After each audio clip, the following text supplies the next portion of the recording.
یہ واقعہ اس وقت پیش آیا جب ایک شخص اپنی زندگی کی سب سے بڑی آزمائش سے گزر رہا تھا۔ مگر آج کی بات کسی ایک شخص کی نہیں ہے۔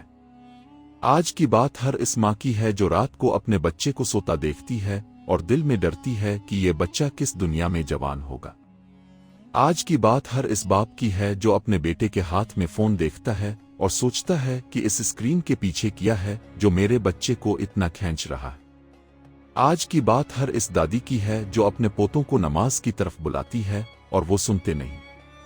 آج کی بات اس فکر کی ہے جو ہر مسلمان والدین کے دل میں ہے مگر جسے الفاظ میں بیان کرنا مشکل ہوتا ہے، اور وہ فکر یہ ہے کہ میں اپنے بچے کو دجال کے فتنے سے کیسے بچاؤں۔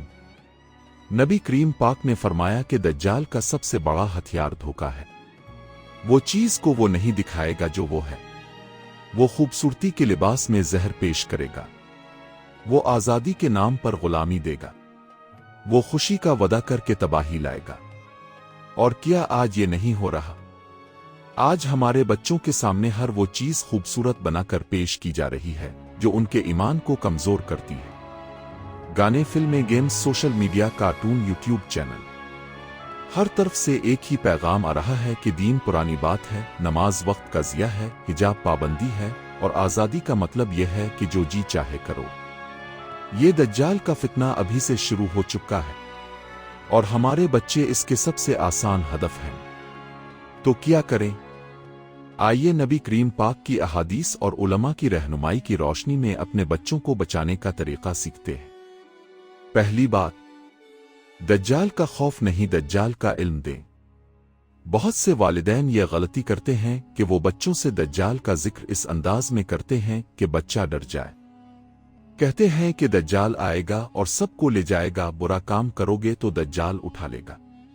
یہ طریقہ غلط ہے اور نتیجہ الٹا نکلتا ہے۔ نبی کریم پاک نے دجال کے بارے میں صحابہ کرام کو خوف دلانے کے لیے نہیں بتایا۔ نبی پاک نے انہیں علم دیا تاکہ وہ پہچان سکیں، تیار رہیں اور محفوظ رہیں۔ تو ہمیں بھی اپنے بچوں کو علم دینا ہے، خوف نہیں۔ بچے کو بتائیں کہ دجال کون ہے، وہ کیا کرے گا، اسے کیسے پہچانیں گے اور اس سے کیسے بچیں گے۔ یہ باتیں اتنی آسان اور سادہ زبان میں بتائیں کہ بچہ سمجھ سکے، ڈرائیں نہیں، سمجھائیں۔ دوسری بات، سورہ کہف کو گھر کی روٹین بنائیں۔ نبی کریم پاک نے فرمایا کہ جس نے سورہ کہف کی پہلی 10 آیات یاد کر لیں وہ دجال کے فتنے سے محفوظ رہے گا۔ یہ وعدہ نبی کریم پاک کا ہے، اور یہ وعدہ ہمارے بچوں کے لیے بھی اتنا ہی درست ہے جتنا صحابہ کرام کے لیے تھا۔ آج سے جمعہ کو گھر میں سورہ کہف پڑھنے کی روٹین بنائیں۔ پہلے آپ پڑھیں، پھر بچوں کو سنائیں، پھر ان سے سنیں۔ آہستہ آہستہ پہلی 10 آیات یاد کروائیں، اور صرف یاد نہ کروائیں بلکہ اصحاب کہف کی کہانی بھی بتائیں۔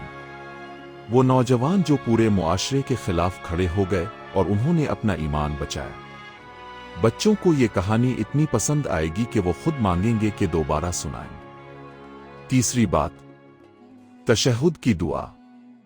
نبی کریم پاک نے ہر نماز کے آخر میں یہ دعا مانگنے کا حکم دیا۔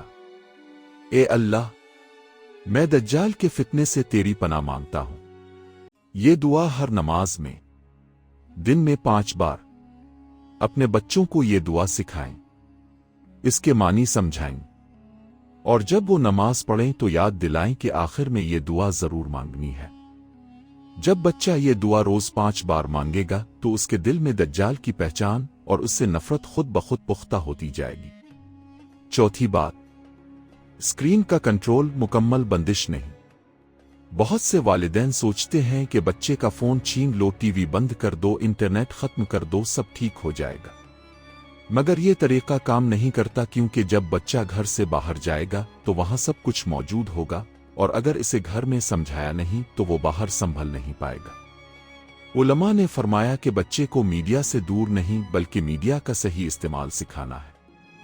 اسے بتائیں کہ یہ چیز دیکھنے والی ہے اور وہ نہیں۔ اسے سمجھائیں کہ یہ گانا کیوں نہیں سنتے، یہ فلم کیوں نہیں دیکھتے، اس چینل سے کیوں دور رہتے ہیں۔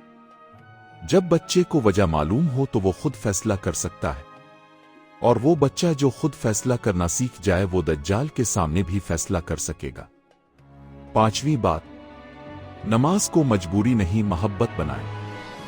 بہت سے گھروں میں نماز کا معاملہ اس طرح ہوتا ہے کہ باپ آواز لگاتا ہے، بچہ اٹھتا نہیں، باپ غصہ ہوتا ہے، بچہ ڈرتے ڈرتے پڑتا ہے اور دل میں نماز سے نفرت بڑھتی جاتی ہے۔ مگر نبی کریم پاک نے بچوں کو نماز کی طرف کیسے راغب کیا؟ نبی پاک نے محبت سے راغب کیا۔ نبی پاک جب نماز میں ہوتے اور نواسے آ جاتے تو نبی پاک سجدہ لمبا کر دیتے۔ نبی پاک نے بچوں کو دھکا نہیں دیا، انہیں اپنے ساتھ کھینچا۔ آج آپ اپنے بچے کو نماز کی طرف کیسے بلاتے ہیں؟ کیا آپ خود نماز میں اتنی لذت محسوس کرتے ہیں کہ بچہ آپ کو دیکھ کر خود آنا چاہے؟ بچہ وہی سیکھتا ہے جو دیکھتا ہے۔ اگر باپ نماز میں اطمینان سے بیٹھتا ہے، اگر ماں تہجد میں روتی ہے، اگر گھر میں نماز کا ماحول ہے تو بچہ خود بخود نماز کا عادی ہو جاتا ہے۔ چھٹی بات، اپنے بچے سے دجال کے بارے میں بات کریں مگر صحیح وقت پر۔ یہ سوال بہت اہم ہے کہ کس عمر میں بچے کو دجال کے بارے میں بتانا چاہیے۔ علماء نے فرمایا کہ 7 سال سے پہلے خوف دلانے والی باتیں نہیں کرنی چاہیے، مگر اسی عمر سے اچھے اور برے کی پہچان سکھانی چاہیے۔ 10 سال کی عمر میں بچے کو اصحاب کہف کی کہانی سمجھائیں۔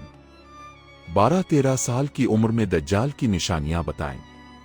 اور جب بچہ سمجھدار ہو جائے تو اسے آج کی دنیا کے فتنوں سے جوڑ کر سمجھائیں۔ یہ تربیت آہستہ آہستہ ہوتی ہے، ایک دن میں نہیں۔ 7ویں اور سب سے اہم بات، اپنے گھر کو ذکر کا گھر بنائیں۔ نبی کریم پاک نے فرمایا کہ جس گھر میں اللہ کا ذکر ہو وہ گھر زندہ ہے، اور جس گھر میں اللہ کا ذکر نہ ہو وہ مردہ گھر ہے۔ آج آپ کے گھر میں سب سے زیادہ آواز کس چیز کی ہے؟ ٹی وی کی، میوزک کی، گیمز کی، قرآن کی تلاوت کی، ذکر کی، دعا کی؟ جس گھر میں قرآن کی آواز ہو، جس گھر میں فجر کی اذان پر سب اٹھتے ہوں، جس گھر میں کھانے سے پہلے بسم اللہ اور بعد میں الحمدللہ ہو، جس گھر میں سونے سے پہلے دعائیں پڑھی جائیں، اس گھر کے بچے ایک مختلف فضا میں پلتے ہیں۔ وہ فضا جو ان کے دلوں کو مضبوط کرتی ہے، وہ فضا جو انہیں دجال کے فریب سے بچاتی ہے۔ ایک والدہ نے ایک عالم سے سوال کیا کہ میں اپنے بچے کو کیسے بچاؤں؟ عالم نے کہا پہلے اپنے آپ کو بچاؤ۔ جب آپ کا اپنا ایمان مضبوط ہوگا، جب آپ کی اپنی نماز پختہ ہوگی، جب آپ کا اپنا قرآن سے تعلق گہرا ہوگا، تب آپ کے بچے خود بخود اس راستے پر آ جائیں گے۔ کیونکہ بچہ سب سے پہلا سبق اپنے والدین سے سیکھتا ہے، اور سب سے گہرا سبق بھی وہی ہوتا ہے جو ماں باپ کی زندگی سے ملتا ہے، ان کے الفاظ سے نہیں۔ دجال کا فتنہ آنے والا ہے، مگر ہمارے بچوں کو اس فتنے کا سامنا شاید نہ کرنا پڑے اگر ہم نے انہیں آج صحیح طریقے سے تیار کر لیا۔ اور اگر انہیں اس فتنے کا سامنا کرنا بھی پڑے تو وہ بچہ ہوگا جو مضبوط کھڑا رہے گا، جس کے دل میں ایمان کا نور ہوگا، جس کی زبان پر قرآن ہوگا، جس کے ہاتھ نماز کی عادت سے باندھے ہوئے ہوں گے۔ اور ایسا بچہ دجال کا کوئی جادو نہیں توڑ سکتا۔ یہ آپ کی ذمہ داری ہے، آج، ابھی، اس گھر میں جہاں اب بیٹھے ہیں، کیونکہ جنت میں جانے کا سب سے بڑا راستہ وہ اولاد ہے جو آپ کے لیے دعا کرے اور دجال کے سامنے بھی اللہ کا نام لینے سے نہ ڈرے۔ ابھی ہمارے چینل ہسٹری آف اسلام کو سبسکرائب کریں اور بیل آئیکن پر کلک کریں۔